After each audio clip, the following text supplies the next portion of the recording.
And let us go ahead with another problem in the analysis part. And when we are looking at the analysis part, this is another unique case after having looked at the sections which were under reinforced and balanced. Now let us take this problem. This is going to be one of those last problems which we take in the analysis of rectangular section. That is problem 2.7. A RCC beam 230 mm wide by 500 mm is reinforced with 3 bars of 20 mm. Find the moment of resistance of the beam if M20 grade of concrete and Fe500 steel has been used. Clear cover has been given as 25 mm. Now look at this problem. Knowing that the steel has been given, the amount of steel has been given, the cross-sectional dimensions have been given. Obviously this is an analysis problem. This is not a design problem, because in a design problem we try to find the steel, we try to assign the dimensions. Over here the dimensions have been given, the steel has been given, so obviously this is a analysis type of problem and we have been asked to find the moment of resistance of the beam. As usual, we will be looking at the first step. The first step is calculate the value of XU by D from IS 456 2000. Now we are referring to page number 96 G1.1a. In that it has been given as X actual, XU is X actual, that is depth of the neutral axis actual, upon the effective depth is equal to 0.87 Fy AST upon 0.36 FCK BD. Let me just bring your attention over here. Now this equation comes from the time when we are equating the forces, the internal forces, that is compressive force is equal to the tensile force. In equilibrium, the force due to compression will be equal to force in tension. So from that we have got this equation. Now solving this, XU by D comes equal to 0.87, Fy is given to be 500, AST is given to be 3 bars of 20. So 3 bars of circular area, 3 bars of pi by 4 into d square. So this comes to 3 bars of 314, that is 942 mm square. So for AST we write 942. 0.36 as it is, FCK is 20, B is 230 and effective depth is 465. Now this effective depth has been calculated as 465 because we have been given, if we just see previously, we have been given over here that overall depth is 500 mm. We have been given the clear cover as 25 mm and we have been given the diameter. Diameter of the bar is 20, so half the bar diameter becomes 10. 10 plus 25 becomes 35, so 500 minus 35 becomes 465. That is what we have got over here. So effective depth is 465. So we get, solving this, XU by D equal to 0.53. Then as usual, going to step number 2, check the value of limiting XU by D or maximum possible case of XU by D. That is from IS 456 clause 38.1. we are referring to page number 70. In that it has been given, depending upon the type of steel, XU limiting, XU maximum by D has been given. Now in our case it is Fe500, so XU max by D for Fe500 is 0.46. So that's what we have written. For Fe500, XU max by D is 0.46. Now observe one thing over here. XU by D is 0.53. XU maximum, XU limiting by D is 0.56. So actual is more than the limiting case. So this is one of those unique cases which we are dealing with. Now compare XUD by XU max by D. We find that XU by D, that is the actual depth of neutral axis to effective depth, is greater than limiting depth of neutral axis to the effective depth. Now what is the inference from here? What is the conclusion from here? The conclusion, since XU by D is greater than XU max by D, the beam is over reinforced. Now we find that this beam is over reinforced. If the beam is over reinforced, it is understood that the strain in steel will not be reaching the maximum. The steel will not be yielding earlier. The concrete will have yielded up to 0.0035. We find that the steel which has been provided over here is much more than the steel required for a balance section. That's exactly the reason why the steel has not undergone that maximum yield strain. So the yield strain in steel is less than maximum permitted, the yield strain in concrete is 0.0035. Now the yield strain in the steel reinforcement is not equal to or greater than this, the yield strain which is maximum. The strain is not greater than equal to this.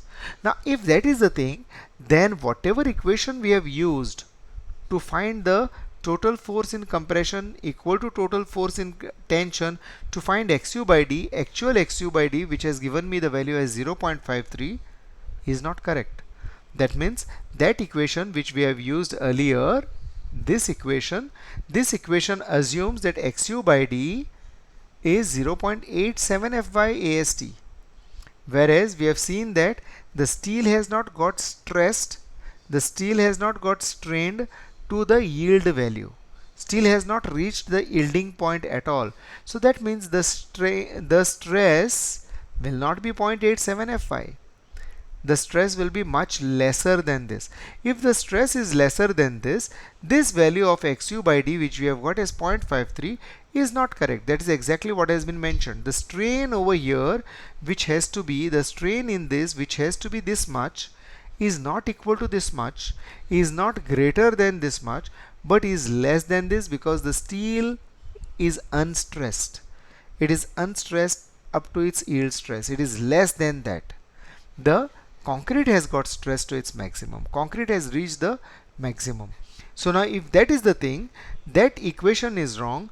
Now that means we need to follow a different process of finding XU by D. Now what is that process? We have a iterative method. We try to find out what exactly is the stress coming in steel, put that stress over there and then get the value of XU by D. Like over here, take the initial value of XU by D as 0.53. This is the value we have got, imagining or assuming that the steel has got yielded, that is the stress in steel is 0.87 Fy. So assume that it is yielded, and then based on that we have got the value of XU by D. Now this XU by D gives me the value of XU by cross multiplication. So XU becomes 0.53 into D, or XU becomes 0.53 into effective depth which is 465. So XU becomes equal to 246.45. We remember having started with this when we have taken the XU by D formula. Now over here what we understand is, from the strain diagram we have got XU upon D minus XU is equal to 0.0035 upon EST. This is based on the previous diagram. This one, XU upon D minus XU will be equal to the strain over here 0.0035 upon whatever is the strain existing over here. So that is what we have got, XU upon D minus XU is equal to 0.0035 upon strain in steel. So getting EST over here and XU this side and cross multiplying, I get EST is equal to, or the strain in steel is equal to 0.0035 into D minus XU upon XU, or EST is equal to 0.0035. D value over here is 465 minus this value of XU which we have already got for XU by D equal to 0.53 divided by 246.45. So based on that, the value of strain which we get is 0.0030.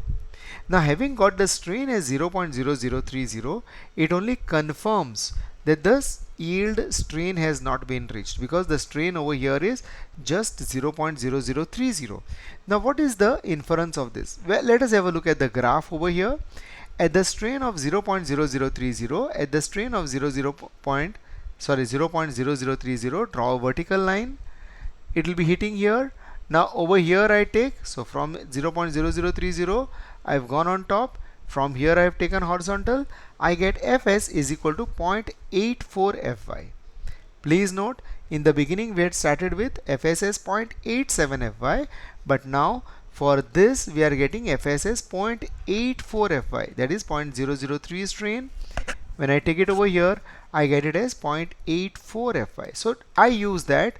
I calculate the value of XU by D from the sum of internal forces in compression to sum of internal forces in tension. So the compression force is 0.36 FCK B into XU will be equal to the stress in steel multiplied by AST. So XU by D will be equal to, on this I have taken D, XU by D will be equal to Fs into AST. This full term comes down over here with a D over here. So XU by D is equal to Fs. We have found out it as 0.84 Fy. So 0.84 Fy. AST is 942.36. FCK is 20, B is 230, and D is 465. So based on this, we calculate XU by D. Now here we get this XU by D ratio as 0.51. Now this also tells me that there was a big difference between the earlier strain and this strain. This is 0.51 and earlier we had got it as 0.53. That means there is 0.02 difference. 0.53 we had started with, and now we have got it as 0.51. So let us go on with another iteration till we converge to a value, to an acceptable one. So I take the second iteration. In the second iteration, I take the value of XU by D as this one, 0.51.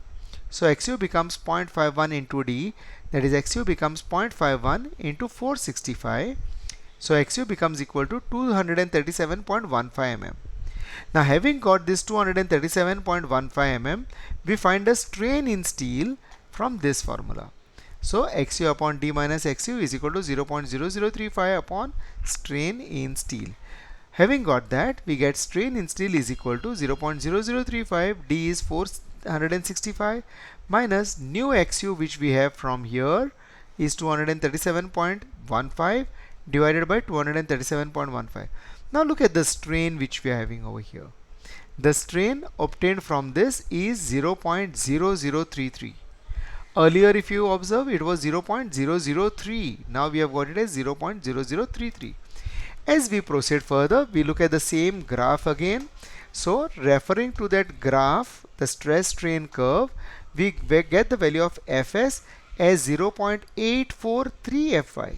Approximate value 0.843 Fy. So calculate the value of XU by D from the sum of internal forces in compression to sum of internal forces in tension. So 0.36 FCK BXU is equal to Fs into AST. So XU by D will be equal to Fs into AST divided by the other components. So XU by D is equal to, now look at this, Fs we have got it as 0.843 Fy. Fy is 500 multiplied by AST is 942. 0.36, 20, 230 and 465. Now XU by D is 0.515. Now observe over here. Previous one was 0.51.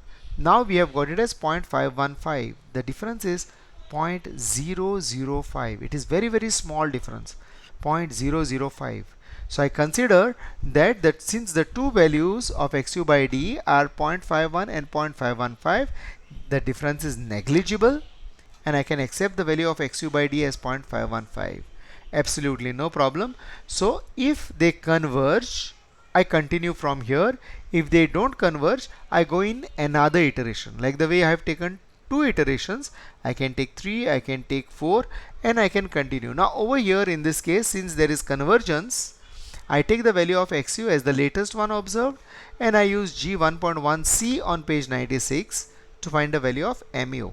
That is, MU limiting is equal to 0.36 XU max by D into 1 minus 0.42 XU max by D BD square Fx. Now over here, XU max by D will be replaced by the new value of XU by D. XU max by D will be replaced by XU by D. So putting in this 0.36, 0.515 XU max by D, 1 minus 0.42, then 0.515, 230, 465 square and 20. Based on this we get the value of MU as 144.51 into 10 raised to 6 Newton mm. So moment of resistance, the factor 1.5 has been applied over here to get the ultimate moment. So 144.51 will be divided by 1.5, the whole thing into 10 raised to 6. So we get moment of resistance as 96.34 into 10 raised to 6 Newton mm, or 96.34 kilonewton meter. So the moment of resistance of this beam is 96.34 kilonewton meter. So now this is the problem which explains the procedure of finding the moment of resistance when the beam is overinforced. The analysis of the overinforced singly reinforced beam is a iterative process. We have to continuously do the iterations till we get the convergence of XU by D. Once we get the convergence of XU by D, use G1.1c from page 96 by replacing XU max by D to the newly obtained XU by D, and finally we get the moment of resistance and the ultimate moment.